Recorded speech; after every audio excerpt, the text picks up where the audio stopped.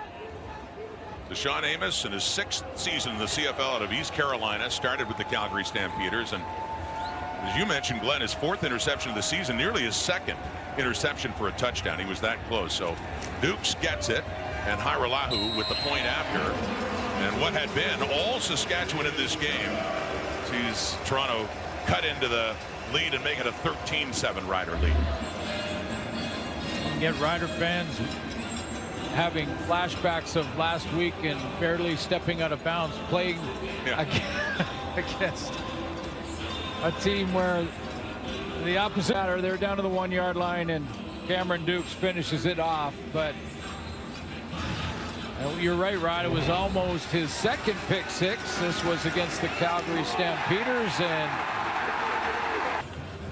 Rod, Glenn, the panel's coming up at halftime, and I don't know if you caught Milt Stiegel's dance performance with the Argos cheerleaders. It was amazing, to be quite honest. Now he's starving, though, and he can only find some Tiny Tom donuts at the X. And he's promised us he's going to eat them. Eat them, Stiegel. Do it. You said you'd do it. It's for the kids. Did he actually? Oh, my goodness. No. Milt Stiegel ate a donut. There's your headliner tonight. Yep. At the X. Yeah, lots of donuts, lots of deep-fried food for Milton, too. Partaking on that hit screen. David Unger, and turning it up inside. That was on a first down play, too, as they work it down a little bit closer now. Kind of a chance at taking the lead late here in the first half. A couple of hit screens, couple bubble screens for Chad Kelly to try to pull the defense closer. We saw Toronto's defense move into more press coverage to try and take away the space of the Saskatchewan receivers. Now we're seeing the Argos offense trying to pull those DBs closer for the double moves. Another first down. It's down to the 25. Argos threatening Kelly. Off to the left. A flag comes out. That was intended for Deontay McMahon with Roland Milligan on the coverage and kind of waving his hands like, what's that flag all about? It looked like to me. Defensive pass interference. Saskatchewan number 0. This will be a 10-yard penalty. An automatic first down. Can't believe it's happening to this guy, because he's been as close to perfect as you can be, and I'm not even sure I like the word perfect. I think it's kind of like unicorn, not really real, but there is early contact there from Milligan. So not challenged, first and 10. Oh, he's coming, and down goes Kelly. He is sacked for the first time in this game on that first down play, taken down right at the line of scrimmage. Yes, CJ Rivas on the outside. Avery is back in the lineup, not starting this game, but in the rotation. But it's Rivas that comes off the edge. He's going to be up at the top of your screen, and he comes from depth, so he doesn't get caught in the count from the offensive line. They're not looking to try and step out to him because he came from off the line of scrimmage. Down, Kelly takes off inside the 10 and down around the 5-yard line, just inside. It'll be enough for a first down. Well, he can do it. We saw him do it last year. He doesn't mind taking off and running. He can take the hits downfield, and no hook slide here. He knew where he was to try and get to that first down mark. He had to get up right around the 5-yard line, so he's going to have to take on those hits, and that's Jameer Thurman coming from the middle linebacker spot. It's funny how instinctually, defensively, you still look at that pump fake even when they're beyond the line of scrimmage. He had just enough to move the sticks again. First and goal, just inside the 5. Deontay McMahon picks up a couple of yards, tries to lunge that ball down to around the 1. Second down coming up here. Second and goal, Argos with a chance to tie and take the lead. Well, their defense, you know, in this second quarter, certainly the second half of the second quarter, has really stepped it up. I mean, Deshaun Amos with his interception, getting Trevor Harris off the field, who got off to such a great start, and it's given Kelly some more opportunities. The second and goal at the 2. We saw Cameron Dukes in this situation last time out. Kelly stays in at a shotgun now. On this second, touchdown Argos. Another rushing touchdown for the double blue. They work it down, and Kadeem Carey celebrates reaching the end zone yet again as there a point after try from taking the lead on the 5th rushing touchdown for Kadeem Carey this season. You know, I don't know about shotgun when you're on the 2-yard line. You're taking the ball off the line of scrimmage. Is under review by the command center. See if he crossed the plane before he was down by contact. Now the command center has sent out a memo to the media discussing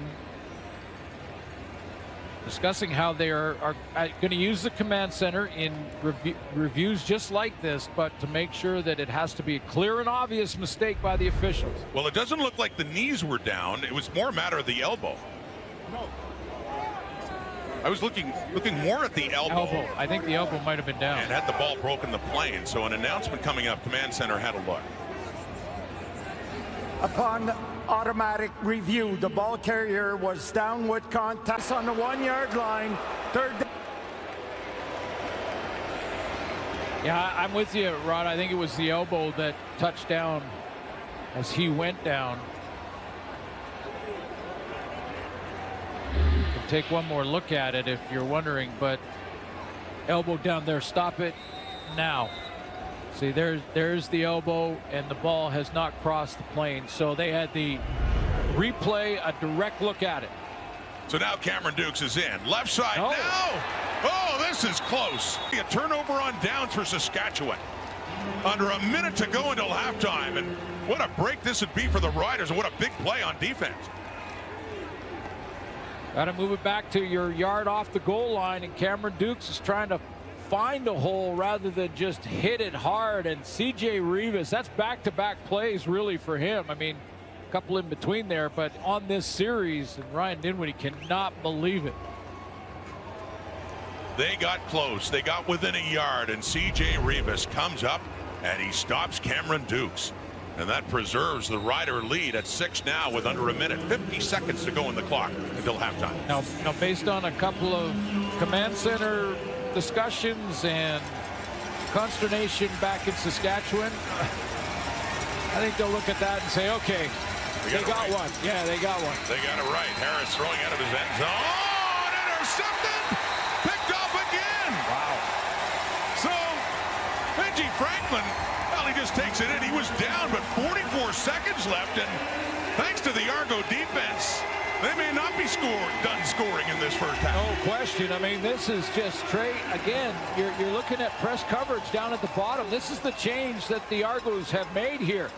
And they're going to roll off and basically look like they're playing cover 2 with some deep help in behind, so you can play aggressively underneath. And Franklin just wins the jump ball. He elevates to go get that one. He did. Trevor Harris completed 8 of his first 9 for a touchdown. He has thrown 2 picks in his last 3 passes. So with that sharp start we talked about in the first quarter, it's unraveled a bit here in quarter number 2 as the Argos are set up at the Rider 24 now. We'll try again. Chad Kelly. The toss to the end zone, down close, but no, it is coughed up. Fields is right there in coverage on Tavares Daniels.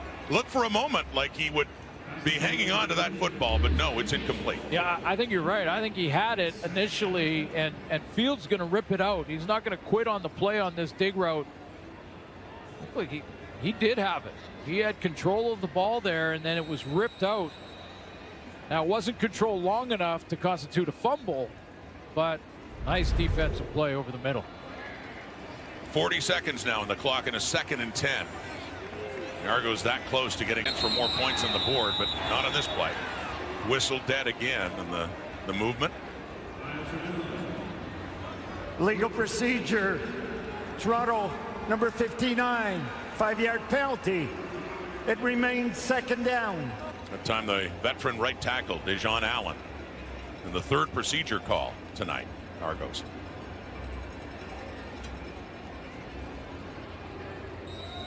15 yards to go, but still in field goal range. And Ryan Dinwiddie wants to manage this correctly, make sure he doesn't lose that opportunity at the very least. Big defensive plays by C.J. Rivas we've seen. Just a 3. Deontay Williams was right there. He also had help over the top. I believe it was Jaden Velke. And on a scoring play, you heard Andre Proulx saying it's under. Well, they always review. are. Yeah, they always are. Automatic. It's not a coach's challenge. This is automatic, and they're not looking to see if they could call a penalty. They are actually looking to see if he had control inbounds, and it was a touchdown and survived contact with the turf. And from that angle anyway, you can't see anything different than a catch. For DeMonte Coxey. First year at a Mississippi State, or second year, excuse me, and what looks like his 3rd touchdown of this season. What a catch. Looked like it. Reviewed. We're going to ask that question again. Is it an Argo touchdown? Upon automatic review by the command center, the pass was incomplete. There you go. Well, I didn't. That first angle certainly looked like he had control when he hit the turf. So let's take a look, because clearly they have one that they see he doesn't. There you go. There it is. There you go. There it is. A great look and a good call by the command center. That is not a touchdown. Nope. No, that looked from the opposite side. I thought he had it on his chest, and it didn't. The replay didn't show any evidence that he lost control, but that second angle certainly did. The command center gets them all automatically, whether we have it or not. But you could see that ball came out as he hit the turf. Deontay Williams knew. Challenging the previous play for defensive pass interference. The play will be reviewed. As Coxey fires up the crowd that don't like the call, but yeah, that fresh angle we saw that the command center based its decision on shows that ball coming out. Another look. Now the challenge is regarding a penalty for defensive pass after the overturn of the catch. But I was wondering about offensive pass interference at first. It looked like Coxey might have a little bit of a push off. So,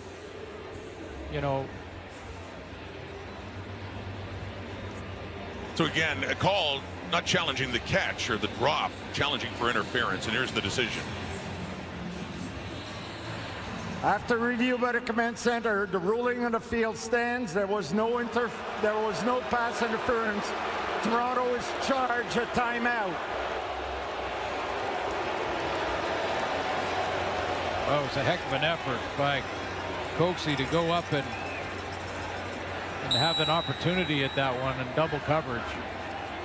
But that ball did come out.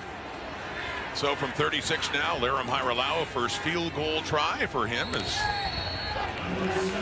it sails on through. So they do get points off the turnover, just not the touchdown that they thought they had. 27 seconds on the clock, and they cut into the Rider lead. It's now a 13-10 Saskatchewan game. Great to have the panel on site, isn't it? Kate, Milt, Maddie, and Jim. And Milt, he's had a busy half because he's running 40s before the game. He's helping the cheerleaders out, and he's eating donuts. Well, and asking, like looking right in the camera in the pregame show and asking teams to give him a call for a contract. And, based on his 40 time, I would say, he might be able to help someone in the offensive line. Okay. You saw the 40 time, right? Oh, yeah. Well, yeah. You know what? He'll always be faster than me. I don't know if he'll take any consolation from that. There's Frankie Hickson. Yeah, I was going to say, he may want to hit the donuts a little harder. He's going to be an old lineman now. Yeah, he might have to go to the gym, but I'm just saying, just time alone. Great to have the panel out, and Trevor Reed a little slow to get up there. Yeah, they're going to have to go back to the drawing board and go back and look at that first quarter of the Riders offensively and see what was working. Penalty, Saskatchewan number 61. 10-yard penalty, second down. Well, that hurts in a couple of ways. I mean, Trevor Reed was hurt, but takes a misconduct foul on that as well.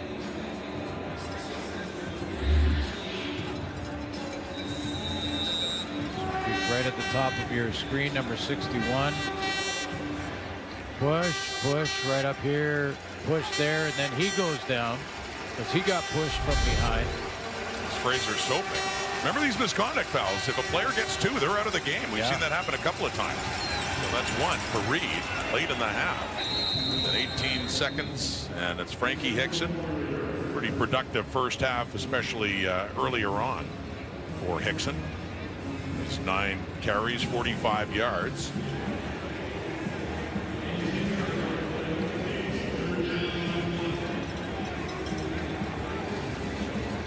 Mentioning the halfway point of the season, first half of the season, Chad Kelly suspended, so this is his first game of the season tonight. The Riders made the turn last week with their dramatic loss to the Alouettes. They're 5-4-1. They were 5-1 at one point. They haven't won in 4 games, and the Argos alternating wins and losses come in at 5-4. They officially start the second half of the season, and we'll be waiting for the second half of this game because the Riders and Trevor Harris take a knee. Thankful the way that second quarter went that they are still leading this game by a field goal. Really good first quarter for Trevor Harris. Not so good for Chad Kelly, but Chad Kelly got some drives going in the second, and Harris had some issues. And it looked a couple of times like the Argos had a touchdown. But Corey Mace's Riders still leading, and here is Mace now with Matthew. You know, Corey, I was going to ask you about shifting momentum there towards the end of the half. How happy are you with your defense, especially on that stop in the goal line? Yeah, just, you know, we get a lot of adversity there. You want to come out with the best situation possible. So we gotta get back to what we got doing to start early in the game and to finish strong in the second half. I know an interception is never down to just the quarterback, but any concerns with those picks that Trevor threw? Yeah, you know, we'll see when we look out. But look at more of it in the locker room on the iPad. But hey, it doesn't matter how, if it was decisions or what. It ended in a turnover, and you know we never want to do that. So we just got to look to get better here second half. Thank you, Coach. Appreciate you. Kate, everything was happening there towards the end of the half, but Riders up 3. Matthew, we had the entire halftime planned out. We had Trevor Harris continuing exactly where he picked off from last week. Chaos to end a quarterback alongside Jim Barker, Matt Dunnigan, and Milt Stiegel. And Matty, the end of that second quarter was absolutely wild. And it was, as we just heard from Corey Mace and Matthew Shinetti, it was those couple of picks that Trevor threw all of a sudden. The Argos defense just turning the whole game around, although they couldn't capitalize, even when we thought they did capitalize. Kate, and it all happened right there. Right behind. And which was perfect. We had bird's eye view for the chaos, and simply Trevor just short-circuited, but it's the defense, in my opinion, that stood on their head to bail them out, and that's why they had the lead at this point. And it was just spectacular. Run defense on the 3rd and goal, and just penetration, and then no, sir, just finishing off. Cam Dukes didn't even get close there, didn't get it. And then here, this is just Trevor throwing into double coverage.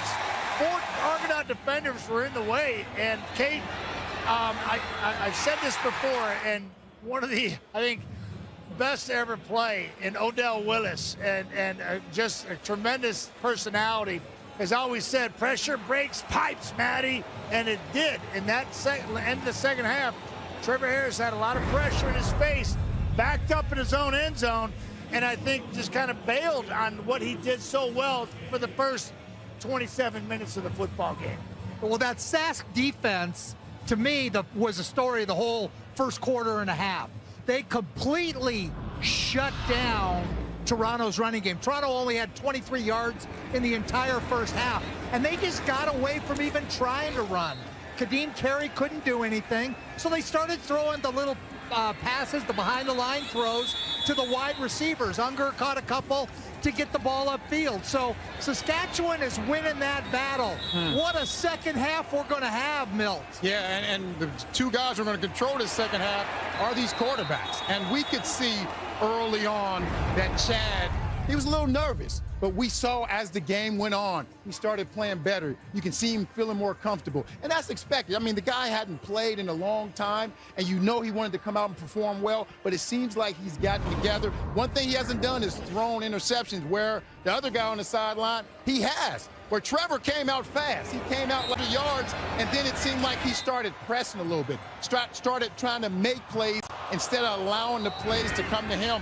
And they're lucky to be in the position they're in. When you throw 2 interceptions like that in their score zone, and so come out this second half, and both of these guys got to try to come out and play some great football. Saskatchewan leads the league in turnover ratio, and they lost it in that first half. Saskatchewan, good, is when they're getting creating the turnovers and not turning these big returners. Alfred or Grant to have a big return also. Yeah, and you know, we talked about it. Liram Hajrullahu is doing double duty for the Toronto Argonauts, and really the hang time is not there for the cover teams, and so that could break something wide open here in the second half.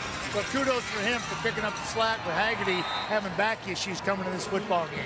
And by the way, at the end of that half, I thought maybe we should have gone with the Toronto defense, not the Sask defense on our anytime touchdown picks. But hey, we still got 30 minutes of play. You're right. Kate. You know what? It's the CFL. What am I talking about? This can always turn around so quickly.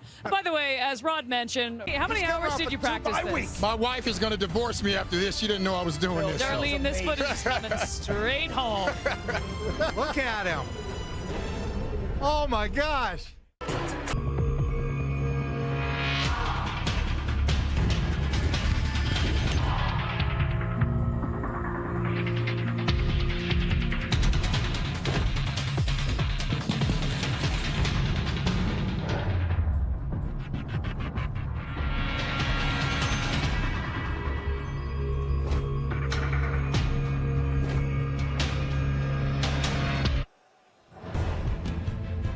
Friday Night Football from Winnipeg as the Hamilton Tiger Cats visit the Bombers. I don't know if you guys know it's 90s night. I've got my outfit completely picked out. What? Get ready for this. Didn't you know this? No. Actually, show so I had to borrow some stuff. Games and Mills, at the beginning of the season, we looked at this team and we said, you know, age is going to be an issue. Where's the defense? I feel like they love proving us wrong every single year. Yes, and they have a young defensive coordinator in Jordan Younger, who has these guys playing some great football. Over the last 3 games, I believe this defense has only given up 1 touchdown. You got veterans, Willie Jefferson playing well. Ford, who could be possibly the top Canadian in this league. They're playing some great football, and that's the reason why they're back and to have an opportunity to win the West. They're 2.5 games behind Saskatchewan. So if this defense continues playing the way it's playing, Zach and that offense now is catching up. Once again, these Winnipeg Blue Bombers could be back in the Grey Cup again. Well, guy's named Kenny Lawler. Oh, yeah. Yeah, I mean, that's a weapon that I know Zach Collaros is happy to see back, and he had that in with the young talent that's been doing the job in his absence, along with Dalton Schoen. Yeah, this football team got healthy over the bye week, went into BC and put a butt whipping on them. It was just, it was something that their jaw was set. They were tired of hearing about Nathan Rourke coming back and the good things that he was going to do, and they just rolled right in there and took care of business. And I think Hamilton, certainly, and Bo Levi Mitchell knows that they're coming to town hot, and they got to play. And turnovers can't happen because Winnipeg will make you pay every time. Well, I'll tell you this: Hamilton brings Chris Jones back to coordinate the defense, and there'll be no more laissez-faire, I can guarantee you. He is focused and he has a chip on his shoulder, and this defense will come out and play differently than the defense Bo had, and that helps. When you're a quarterback and you feel like you have to score every time you get it, it's tough. Isn't that the object of the game? Well, is Chris Jones stepping on the field? Chris Jones is the defensive coordinator. I didn't know he was stepping on the field. He will be in the hearts of every one of those players, at least in the soul. Yes. Would you work if you weren't getting paid? He's not even getting paid. He's a volunteer. He's still getting paid by the Elks. No doubt. You're a volunteer. No doubt Jonesy can leave a mark on this football team. How quickly can he put that mark on this? I love Jones. He's D coordinator. That's all he's got to do. Guy's lights out. He's good in the league.